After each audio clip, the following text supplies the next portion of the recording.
చూస్ country delight, live better. ఇప్పుడే country delight యాప్ని download చేసుకోండి. కాదు, మీరు కూడా మిమిక్రీ బాగా చేస్తారన్నా? అందరూ చేస్తుంటారా? అందరూ చేయను. ఎన్టీఆర్ గారి వాయిస్ వచ్చా? ఎన్టీఆర్ గారి వాయిస్ అంటే నేను మిమిక్రీ ఆర్టిస్ట్గా ఎక్కడ ప్రోగ్రామ్స్ ఇవ్వలేదు, కానీ అబ్జర్వేషనే. ఇప్పుడు ఎప్పుడు బాడీ లాంగ్వేజ్ ఎలా ఉంటుంది ఆ వాయిస్ మాట్లాడేది? ఇప్పుడు ఆయన అన్ని సినిమాలు చేశారు కాబట్టి ఎన్టీఆర్ గారిది. ఎన్టీఆర్తో ఉంటుంది అంటాను. ఏమి మీ పేరేమిటి, రండి కూర్చోండి, గుండు చేస్తారా? చేసాం బాబు. వెరీ గుడ్, వేలాగా చూసుకోండి, బాగా చేయండి. ఏమిటి ఇచ్చి బాబు, నీకు మీ అన్నయ్యలాగా దీనికి అలవాటు ఉందా అన్నాడు. నాకు లేదండి. వెరీ గుడ్, చాలా బాగుంది అన్నాడు. అలాగే నాగభూషణ్ గారు నాకు నేను బీకామ్ చదువుతాను, నాగభూషణ్ గారు డ్రామాలు వేయించేవాడు కరెక్ట్గానే. ఆయన ఎలా ఉంటారు, సెట్లు ఎలా మాట్లాడతారు? సుందరి తుత్తు నాకు మందు కలుపుకోవడానికి డబ్బు లేదు రావా. ఏమిటి మీరు తాకట్టండి, నన్ను ముట్టుకో. ఏమిటి ఎందుకు తాకట్టు? వెళ్ళు వెళ్ళా. కృష్ణ గారు ఏంటి బాగున్నా మెల్లనే మంది తాగలా? తాగండి, చాలా బాగుంటుంది. అలా కృష్ణరాజు గారు, కృష్ణరాజు గారు అలా ఆర్టిస్ట్ అందరూ నేను ట్రై చేశాను. అన్నయ్య రాలం గారు ట్రై చేశాను. రలం గారు, రాలం గారి చాలా బాగుంది, చాలా బాగుంది. నాకు నిజంగా నాకు నడక చాలా బాగుంటుంది, కానీ ఖాళీ లాగైపోయి నడవలేకపోతుంది. చాలా బాగుంది. రాజ్బాబు గారు ఏంటి మా నువ్వు అన్నీ అందరూ అడిగేస్తున్నావు రాసిన, నాకు చాలా కోపంగా ఉంది. కాదు, సో ఇప్పుడు అన్నయ్యతో పాటు అన్ని లక్షణాలు వచ్చినాయి మీకు, రాని ఇంకొక లక్షణం కూడా వచ్చింది, రాకుండా ఇంకొక లక్షణం కూడా, అది ఆ డబ్బా. ఏంటి అసలుకి అన్నయ్య అది తిని తిని తినే థ్రోట్ క్యాన్సర్ వచ్చిందని నేను విన్నాను. ఇదేమో మరి మీరు జీవితం ఫస్ట్ నుంచి తింటున్నారు? కాదు, ఫస్ట్ నుంచి తింటారు. నాకు ఒక తమ్ముళ్ళలాగా నేను ఇండస్ట్రీకి వెళ్ళాక, నేను ఇండస్ట్రీకి అప్పుడు వెళ్ళినప్పుడు రోజుకు 15 ప్యాకెట్లు సిగరెట్ కాల్చేవాడు. మీరు రోజుకి ఎన్ని 150 సిగరెట్లు అబ్బా కాల్చేవాడు. అన్నయ్య కూడా? అన్నయ్య సిగరెట్లు, మందు, పాను, జర్రాపాన్ని ఉన్నాయి. నాకు అప్పుడు సిగరెట్ ఉండేది. నేను ఇండస్ట్రీకి వెళ్ళిన కొత్తలో దాకా నాకు నాన్ వెజ్ తినేవాడిని కాదు. మా అన్నయ్య తాగి ఒక మాట చికెన్ ముక్క పెట్టాడు. అప్పటి నుంచి నాన్ వెజ్ షూటింగ్లో అలవాటు. ఇంట్లో తిన రోజుకు 150 సిగరెట్లు కాల్చేవాడిని. నేను వివేకానంద కాలనీ ఇల్లు కొనుక్కున్నాను. నైట్ కూడా సిగరెట్ కాల్చా. 4 o'clock దేవుడిని పట్టుకుని లోపలికి వెళ్తూ నేను సిగరెట్ కాల్చున్నాను మానేసా. తర్వాత ఆకు ఒక్క వేసుకున్నాను. రాఘవేంద్రరావు పిక్చర్లు అన్నీ చేశా, ఆయన చాలా ఇష్టం. ఆ షార్ట్ తీసుకుంటే ఇదంతా ఎర్రగా ఉంటుంది, ఇదంతా ఎర్రగా ఉంటుందిరా అన్నాడు. ఏం చేయాలి? రజనీగంధ అని ప్యాకెట్లు వచ్చి అవి వేసుకున్నాడు. దాంట్లో డూప్లికేట్ వచ్చింది. డూప్లికేట్ వచ్చి కొంచెం నొప్పిలా వచ్చింది ఒక 2 రోజులు. ఆ డూప్లికేట్ మానేసి రజనీగంధ డబ్బా కొనుక్కుని దాంట్లో జరదా కలుపుని వేసుకుంటాను. నేను ఇప్పటిదాకా ఒక తమ్ముళ్ళ చెప్తున్నా, నేను నమ్మిన బాబా సాక్షిగా, నాకు జన్మించిన మా అమ్మ నాన్న సాక్షిగా, ఈ 2 పెదాల మధ్య నుంచి ఒక బీరు చుక్క కూడా నా బాడీలో వెళ్ళలేదు. మందు తాగరు? మందు తాగలే.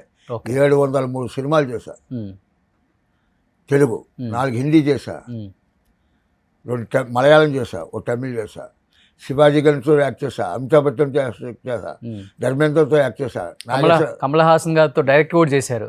డైరెక్ట్ చేశా ఐసీలో. కమల్ హాసన్తో యాక్చువల్లే కాదు, డైరెక్ట్ చేశా. 2 కృష్ణుల, ఒక రాధా 2 కృష్ణులు. మళ్ళీ రజనీకాంత్తో యాక్ట్ చేశా, రామారావుతో చేశా, నాగేశ్వరరావుతో చేశా, సావిత్రి గారితో చేశా, రేలం గారితో చేశా, రంగారావు గారితో చేశా. ఆ ఫస్ట్ హీరో సిహెచ్ నారాయణరావుని, ఆయనతో చేయలే. అప్పుడు నేను ఇండస్ట్రీకి వెళ్ళా. కానీ అన్నయ్యకి క్లోజ్లు కాదు, దూరంగా ఉన్నాక కనపడుతుంది ఆ పళ్ళంతా ఫుల్ రెడ్ అయిపోయి పాన్ పరాకులు వేసుకున్నట్టు. అది మీకు కనపడుతుంది ఇప్పుడు? అలానే కాదు, అది నేను చెప్పానుగా డిట్టో.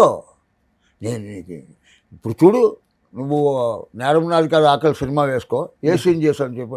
ఇప్పుడు చెప్పేసి కూడా నేను చెప్పగలమో తప్ప. మా అన్నయ్య నేను ఇక్కడ, మా అన్నయ్య ఇక్కడ, మా వదిన ఇక్కడ ప్రభాకర్ రెడ్డి గారు, సత్యనారాయణ గారు ప్రివ్యూ చూస్తున్నాం. ఏది నేరం నాది కాదు ఆకలి. ఈ సీన్ నేను ఇందాక చేశాను వాడిని ఇమిటేట్ చేశాను. ఆ సీన్ వచ్చింది. ఆ సీన్ భలే చేసా, అందరు తప్పులు కొట్టారు. భలే చేసావు అన్నయ్య అని. మరి ఏమనుకున్నా అమ్మ రాజబాబు ఇంటిని అన్నాడు మా అన్నయ్య. నేను చేయగలను ఆ సీన్. నువ్వా చెయ్యి చూపి ఎప్పుడన్నా మంచి ఈసారి ఎప్పుడన్నా అన్నాడు. ప్రభాకర్ రెడ్డి గారు ఆ సీన్ ఇందాక సీన్ ఎవరు చేశారు? పిచ్చి కొడక మీ తమ్ముడే చేశాడు రా. నువ్వా అంటే అన్నయ్య తెలియకుండా డబ్బింగ్ చెప్పేశాడు అంతే కదా. ఓకే, అన్నయ్య డబ్బింగ్ చెప్పాడుగా, ఆ సీన్ కూడా డబ్బింగ్ చెప్పేశాడు అన్న. నేనే అనుకుని చెప్పేశాడుగా. అమ్మ నా కొడుకో నేను ఎప్పుడైనా ఇదవుతావు, నువ్వు నా వేషం నువ్వు వేసేలా ఉన్నాను. వేయను, నా వేషాలు నేను వేసుకుంటా.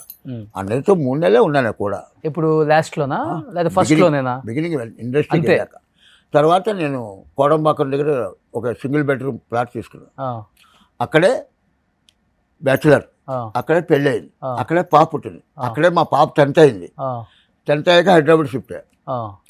అంటే 29 years ఒకే ఇంట్లో ఉన్నా. ఓకే, అందుకని నేను లైఫ్లో తర్వాత ఇల్లు కొనుక్కుని కార్లు కొనుక్కుని బాగా డబ్బు సంపాదించినా సరే 29 years ఆ ఇల్లు గడిపింది. అదే నాకు ఇష్టం. ఓకే, మా ఆవిడ అమెరికా వెళ్ళడానికి వీసా కోసం మద్రాసు వెళ్ళాం. ఈ మద్రాసు వెళ్ళడం నాకు 2 కోరికలు ఉన్నాయి. సరే అది ఏమన్నా బంగారం కొనుక్కుంటున్నా, చీరలు కొనుక్కుంటా అనుకున్నా అని డబ్బు పట్టుకుని వెళ్ళా. వీసా అయిపోయాక ఏంటి ఏం కావాలి, మన పార్టీలు చూపించండి. పార్టీలు చూపించాను. మా అపార్ట్మెంట్ వెనకాల గుడిసెలు ఉంటాయి, అందులో మా పని మనిషి ఉంది కరుపాయి అని. చెన్నైలోనా? దాన్ని ఇల్లు ఇంటికి దాని దగ్గరికి తీసుకెళ్ళా, చూసింది. ఇంకో కోరిక ఏంటన్నా, కరుమారమ్మ టెంపుల్ అని మద్రాసు సిటీకి దూరంగా ఉంటుంది. అప్పుడు కృష్ణమోహన్ రెడ్డి అని కోడేట్టు ఉన్నాడు, కోదండరామరెడ్డి వాళ్ళ ఆవిడ ఇది వెళ్ళి నిమ్మకాయ డిపోలో దీపాలు పెట్టి వచ్చేవాడు. ఆ గుడికి తీసుకెళ్ళాడు అంతే. ఇప్పుడు చెన్నైలో ఇల్లులు ఉన్నాయన్నా మీ? చెన్నైలో నేను అద్దెంట్లో ఉండేవాడిని. అప్పుడు అక్కడి నుంచి ఇక్కడ కొన్నా. అప్పుడు ఇక ఫస్ట్ ఫిలింనగర్లో ఇల్లు స్టార్ట్ చేసి మళ్ళీ తర్వాత అది కోట శ్రీనివాసరావుకి ఇచ్చేసా 15 లక్షలకి. తర్వాత వివేకానంద కాలనీలో కొన్నా. అది కొన్ని మళ్ళీ పాప పెళ్ళప్పుడు ఇచ్చేసి మళ్ళీ ఏజీ కాలనీలో కొనుక్కున్నా. అలాగా నాకేంటంటే మళ్ళీ అమీర్పేటలో మా అన్నయ్య అమ్మ నాన్న కోసం ఇల్లు ఇచ్చాడు. అది పడగొట్టేసి అదేమో 760 గజాలు అపార్ట్మెంట్స్ కట్టారు. ఇల్లు స్థలం 360 గజాలు స్థలం, 300 గజాలు ఇల్లు. మన నాగేశ్వర మేకప్ మ్యాన్ ఉన్నారు కదా, చౌదరి గారు ఉండేవాడు, ఆయన ఇల్లు కొన్నాం. మా ఇంటి వెనకాల మళ్ళీ సూర్యకాంతం గారి ఇల్లు. ఆ ఇల్లు ఎంత కొన్నాం అమీర్పేటలో? ఇల్లు ఖాళీ స్థలం 52,000 కొన్నాం 73లో. తర్వాత ఇల్లు కొన్నాక ఆ కాలర్స్ అన్నీ వేయించి బాబీ అనంతు అప్పుడు చదువుకుంటున్నారు, అమ్మ నాన్న ఇక్కడ షిఫ్ట్ చేశారు. ఎందుకంటే నేను అన్నయ్య మద్రాసు నుంచి హైదరాబాద్ షూటింగ్కి వస్తూ ఉంటాం కదా, అందుకోసం అమ్మ నాన్న ఇక్కడ ఉంటారని తమ్ముళ్ళు ఇక్కడ చదివించడం. ఓకే, తర్వాత అనంతు బాబీ నాగార్జున స్టూడియోస్లో పనిచేయడం. అన్నయ్య అందులో షేర్స్ ఉండేవి.